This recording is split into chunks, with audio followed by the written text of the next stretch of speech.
মানুষ বিপদ কেটে গেলে বিএনপি হয়ে যায়। এখন আপনারা শুনেছেন উনি সংসদে বলেছেন যে এখন আমি মাস্টারি করতে হবে, উনি বলেছেন এই কথা। কাজে উনাকে তো স্যার বললে সমস্যা নাই, উনি আমাদের সবার স্যার। তো স্যার বলছেন সংসদ সার্বভৌম। আসলে সংসদ সার্বভৌম বলতে যেটা ওনারা বুঝাচ্ছেন এটা হচ্ছে এই জিনিস, যে শিরোনামটা আমরা ঠিক করেছি এটা হলো সংসদীয় স্বৈরতন্ত্র। কিরকম স্বৈরতন্ত্র এটা? আমাদের জনগণ সার্বভৌম, জনগণ আমাদেরকে ভোট দিয়েছে, কাজে আমরা সার্বভৌম। মানুষ গরু খায়, গরু ঘাস খায়, কাজে মানুষ ঘাস খায়, চুক্তি আর কি। কিভাবে হচ্ছে ওনারা সংসদীয় বিশেষ কমিটি করেছেন অধ্যাদেশগুলো রিভিউ করার জন্য, এবং সেই কমিটিতে সালাউদ্দিন আহমেদী ডিফেক্টো প্রধান। তিনি সিদ্ধান্ত নিচ্ছেন কোন অধ্যাদেশ থাকবে, কোন অধ্যাদেশ থাকবে না।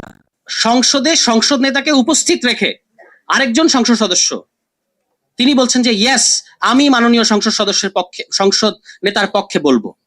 এটা উনি দম্ভের সাথে বলছেন। এই রকম একটা নজিরবিহীন দৃষ্টান্ত বাংলাদেশের পার্লামেন্টারি ডেমোক্রেসির ইতিহাসে আর কখনো আছে কিনা আমার ধারণা নাই, যে সংসদ নেতা উপস্থিত থাকা অবস্থায় সংসদ নেতার পক্ষে আরেকজন বলেন, এবং ভঙ্গিটা এরকম যে আমি সংসদ নেতার পক্ষে বলবো, এরপর যদি সংসদ নেতার বলতে মন চায় বলবে। এভাবেই কিন্তু বলেছেন। তো এইরকম একটা পার্লামেন্টারি ডেমোক্রেসি বিএনপি আমাদেরকে উপহার দিচ্ছে। আমরা বিএনপিকে অত্যন্ত ধন্যবাদ জানাতে চাই। আলোচনাটা এসেছে যে বিএনপির কিন্তু একটা ব্যারাম আছে, বিরাট ব্যারাম। আওয়ামী লীগ যে আওয়ামী লীগ হয়ে উঠলো, এরকম একটা দানব ফ্যাসিবাদী হয়ে উঠলো, এটার নানা ধরনের ব্যাখ্যা বিশ্লেষণ মানে গত 15-17 বছর ধরে হয়ে আসছে।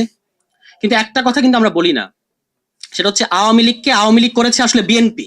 এই কথাটা স্পষ্টভাবে বলতে হবে যে আওয়ামী লীগ যে আওয়ামী লীগ এরকম একটা দানব হয়ে উঠতে পারলো, এটা আসলে বিএনপির কারণে। কেন? কারণ আওয়ামী লীগ হচ্ছে একটা সফল বিএনপি, আর বিএনপি হচ্ছে একটা ব্যর্থ আওয়ামী লীগ। কিভাবে আমি একটু ব্যাখ্যা করি। আওয়ামী লীগ কেন সফল বিএনপি? কারণ বিএনপি যে রাস্তাগুলো দেখিয়েছে 96 সালে, 6 সালে,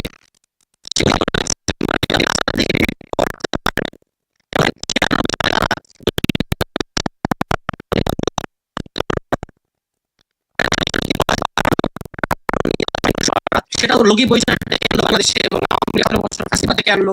মানে বিএনপি ক্ষমতাটা কুক্ষিগত করতে চায় কিন্তু পারে না। আর আওয়ামী লীগ ওই দেখানো রাস্তায়, ওই যে আওয়ামী লীগ 2008 সালে ক্ষমতায় এসে ঠিকই তত্ত্বাবধায়ক বাতিল করে দিল, আউটরাইট বাতিল করে দিল, কোনো সমস্যা হয় না আওয়ামী লীগের। সারা দেশের মানে তখন সিভিল সোসাইটি তাকে সমর্থন জানিয়েছে। ফলে এই কারণে আমি বলছি যে আওয়ামী লীগ হচ্ছে একটি সফল বিএনপি। এখন ওই সফল বিএনপির পরিণতি কিন্তু খুব খারাপ হয়েছে। আর ব্যর্থ আওয়ামী লীগকে এটা মনে রাখতে হবে, মানে ব্যর্থ আওয়ামী লীগ মানে বিএনপিকে এটা মনে রাখতে হবে যে পরিণতি ভালো হয় না।